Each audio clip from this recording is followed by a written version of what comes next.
Bom dia, sou a professora Patrícia e hoje nós vamos continuar ministrando os assuntos sobre luz e cor do nono ano. Na aula passada, a gente finalizou falando um pouco sobre reflexão e a gente vai continuar falando um pouquinho mais sobre reflexão, refração e absorção. A reflexão é o retorno de um feixe de luz ao meio de origem, após incidir em uma interface que separa do outro meio.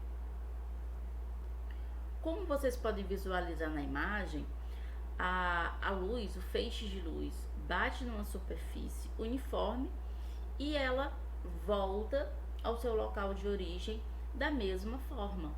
Não há nenhum tipo de diferença. A luz, ela não perde nenhuma de suas características. Ela permanece tanto na sua velocidade quanto no seu comprimento de onda. Agora a gente vai falar um pouco sobre os tipos de reflexão. A reflexão regular e a reflexão difusa. A reflexão regular, como a gente pode visualizar no slide, os raios incidentes vão bater na superfície e, como eu já havia falado, volta da mesma forma para o seu local de origem. Como vocês podem perceber, ele forma o mesmo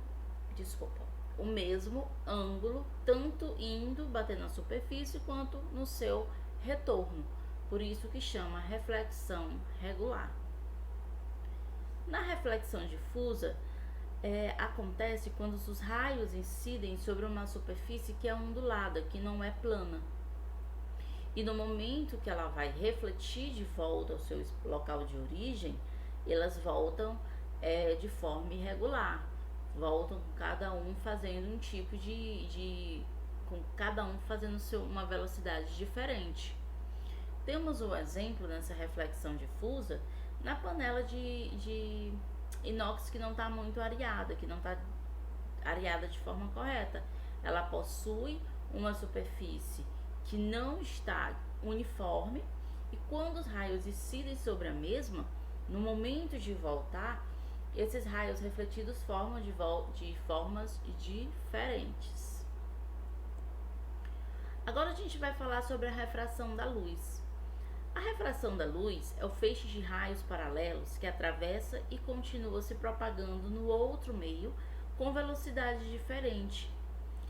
A gente já sabe que a luz ela tem o seu comprimento, tem a sua velocidade, tem todas as suas características. E uma característica que a gente sabe é que no ar ela tem uma velocidade muito maior do que na água. Essa refração também acontece em meios transparentes e meios translúcidos. Vocês lembram que foi que a gente estudou na aula passada sobre os meios translúcidos, transparentes, os meios opacos?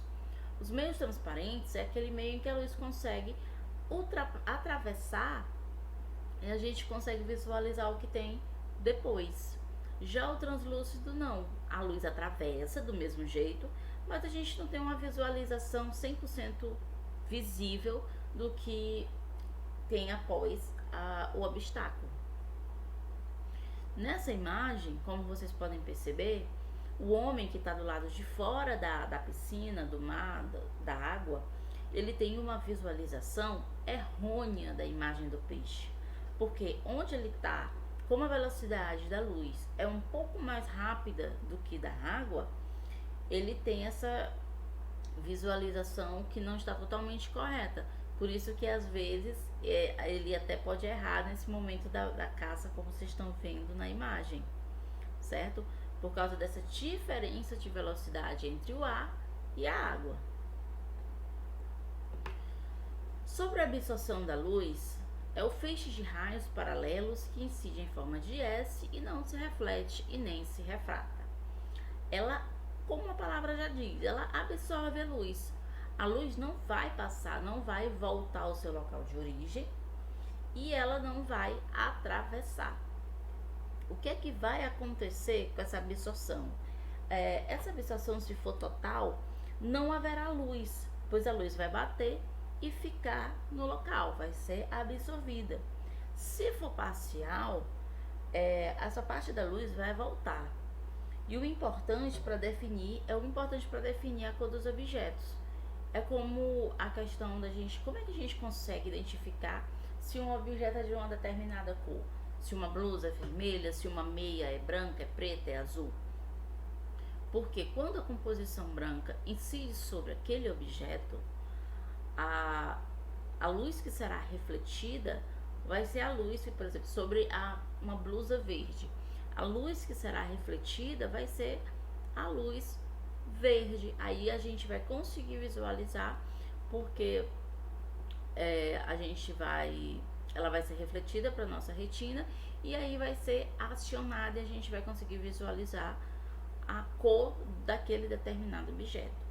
Assim também, como já foi falado, que tudo depende da iluminação, da luz que estiver no local.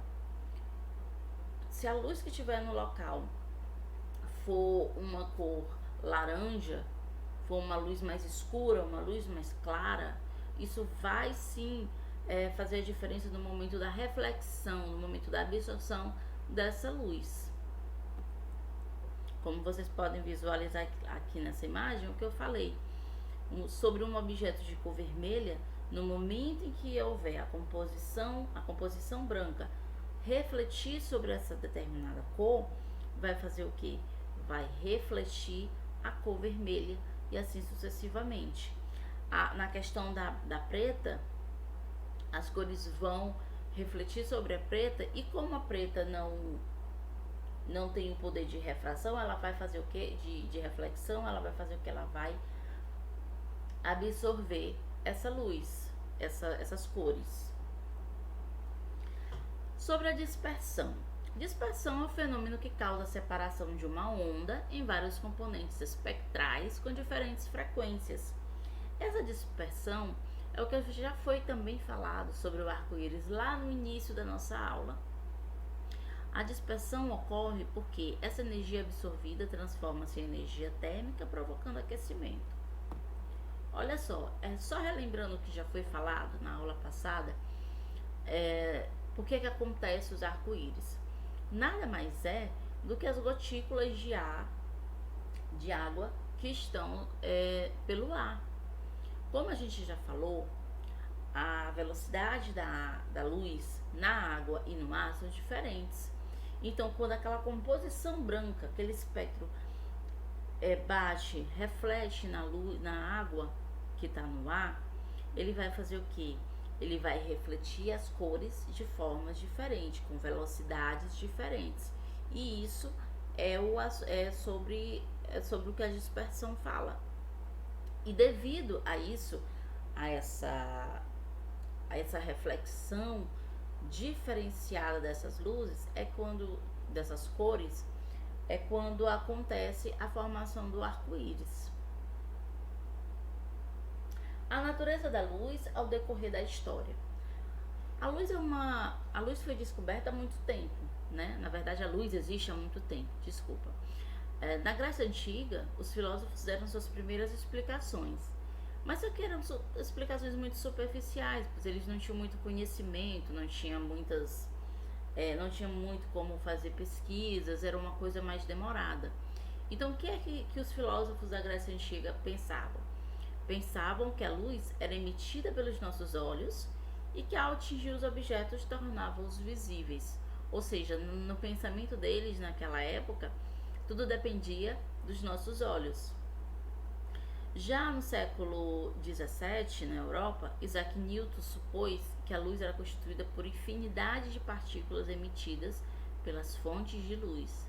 Olha só, Isaac Newton no século XVII já estava tendo uma visão bem mais correta do que seria a luz, não é verdade? Do que a luz seria constituída.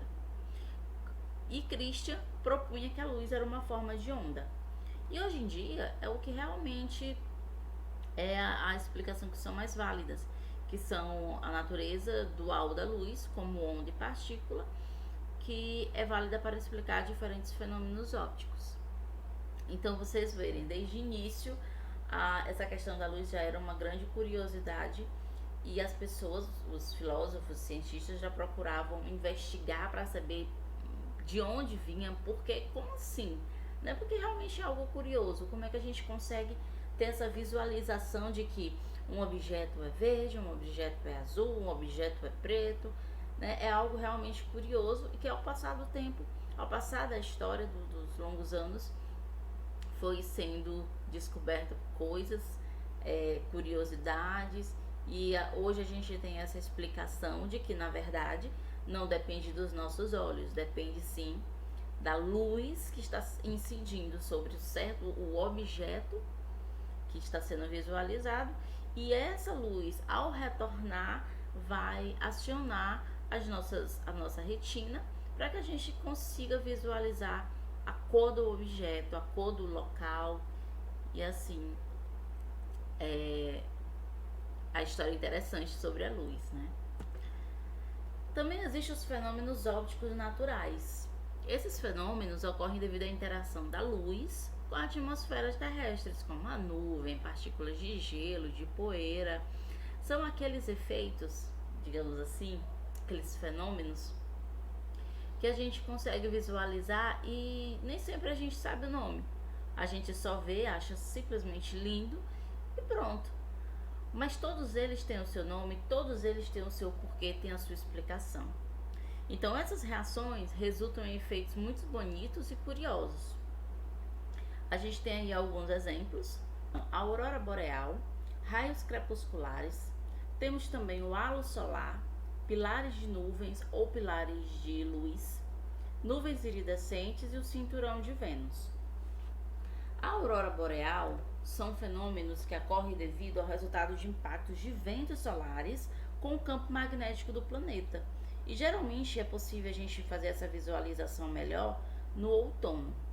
Os raios crepusculares, como podem ser vistos na imagem, são os raios que conseguem passar pequenas frestas da nuvem e fazer essa refração da luz solar na atmosfera. O halo solar acontece na troposfera, em geral, quando há uma mudança muito radical no clima.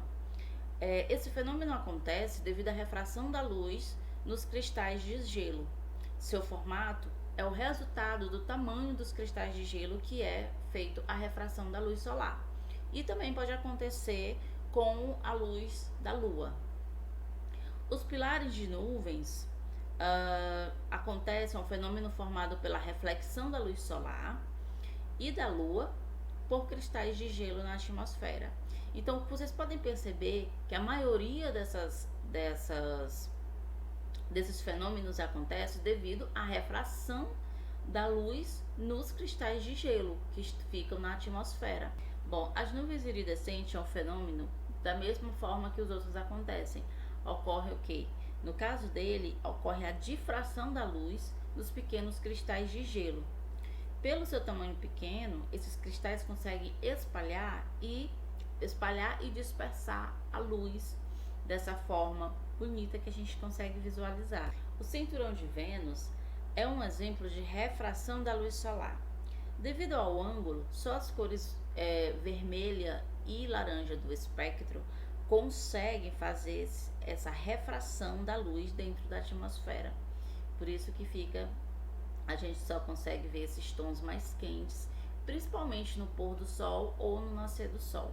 A gente finaliza a nossa aula de hoje com o pensamento de Isaac Newton: a luz das estrelas fixas é da mesma natureza que a luz do sol. Obrigada e até mais.